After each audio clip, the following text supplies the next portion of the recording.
Hello বন্ধুরা, welcome back to my channel Adrija Bengali kitchen. তো আজকে তোমাদের জন্য একটা নতুন রেসিপি নিয়ে এসেছি। এটা হলো চাল কুমড়ো রেসিপি।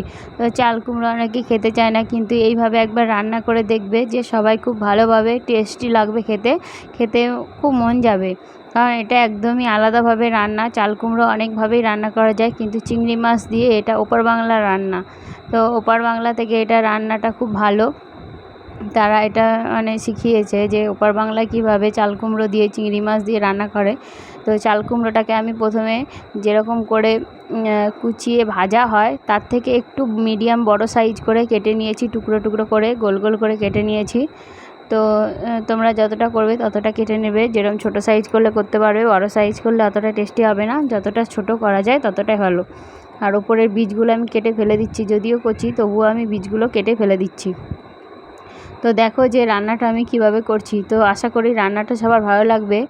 আর যদি রান্নাটা ভালো লাগে তাহলে লাইক, শেয়ার, কমেন্ট অবশ্যই করবে। আর চ্যানেলটাকে সাবস্ক্রাইব করতে ভুলবে না, তার কারণ নতুন নতুন রেসিপি পাওয়ার জন্য সাবস্ক্রাইব করে রাখবে। ভিডিও ছাড়া মাত্রই নোটিফিকেশন তোমাদের কাছে পৌঁছে যাবে।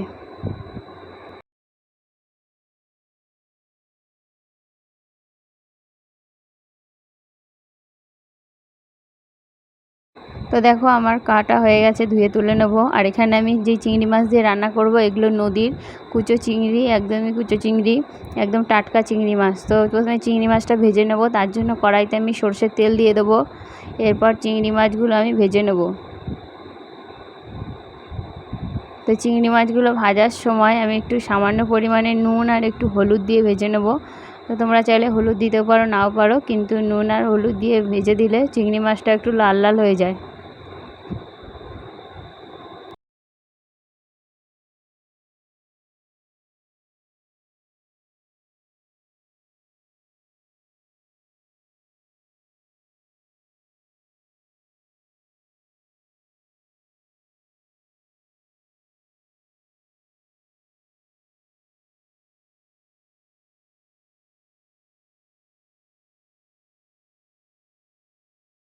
আমার চিংড়ি মাছ ভাজা হয়ে গেছে। এরপরে চিংড়ি মাছটা আমি তুলে নেব, লাল লাল করে ভেজেছি। তো চিংড়ি মাছ ভাজার যেই তেলটা ছিল ওই তেলটার মধ্যেই আমি জিরে ফোড়ন দিয়ে দেবো আর একটা শুকনো লঙ্কা ফোড়ন দিয়ে দেবো। তো দেওয়ার পরে যে আমি কেটে রেখেছিলাম যেই চাল কুমড়োগুলো, ওই চাল কুমড়োগুলো এরপর আমি এটাতে দিয়ে দিলাম।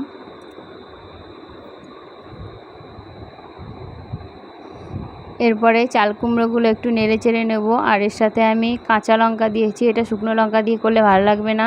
আর পরিমাণ মতো লবণ, এটা কাঁচা লঙ্কা দিয়েই খুব টেস্টি লাগবে। আর সামান্য পরিমাণে হলুদ, হলুদ কিন্তু বেশি দেওয়া যাবে না, এটা হচ্ছে হলুদ কম দিতে হবে, তাহলে এটা খুব টেস্টি হবে। হলুদ বেশি দিলে ভালো লাগবে না। আর যে চিংড়ি মাছটা বেছে রেখেছিলাম, যেটা চিংড়ি মাছের হাত পাগুলো, তো সেগুলো আমি বেটে দিয়ে দিলাম, তাতে আর একটু ভালো হবে খেতে।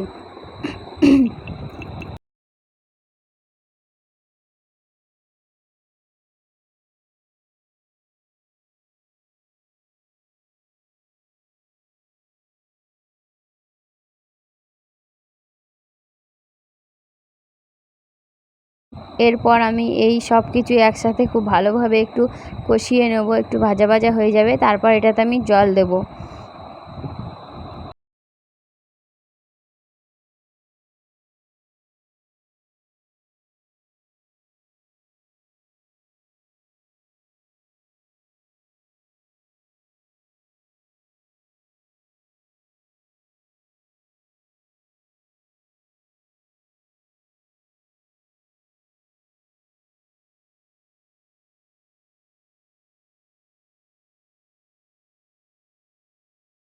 তো দেখো আমার সব কিছু ভাজা ভাজা হয়ে গেছে। এরপরে আমি 1 কাপের মতো জল দিয়ে দিলাম। এটা কিন্তু খুব ঝোল হবে না, আবার খুব শুকনোও হবে না, মিডিয়াম হবে। বেশি ঝোল করলে কিন্তু এটা টেস্ট লাগবে না।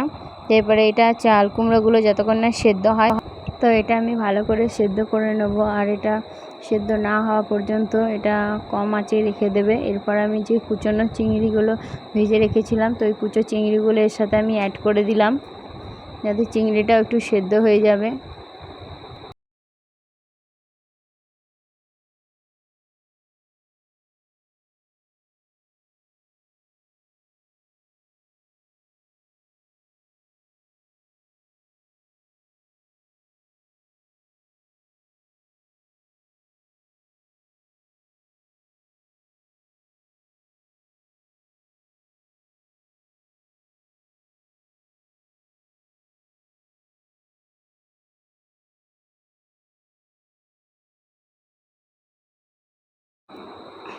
তো দেখো আমার ঝোলটা শুকিয়ে গেছে। এবার এর থেকে বেশি আর ঝোল শুকাবো না। আর এটা নামানোর আগে সামান্য পরিমাণে চিনি দিয়ে দিলাম, তাহলে একটু মিষ্টি মিষ্টি ভাবটা থাকবে। দেখো যে কালারটা কত টেস্টি, দেখতে যেরকম ভালো হয়েছে খেতেও সেরকমই ভালো হয়েছে। তো একবার বাড়িতে ট্রাই করে দেখবে।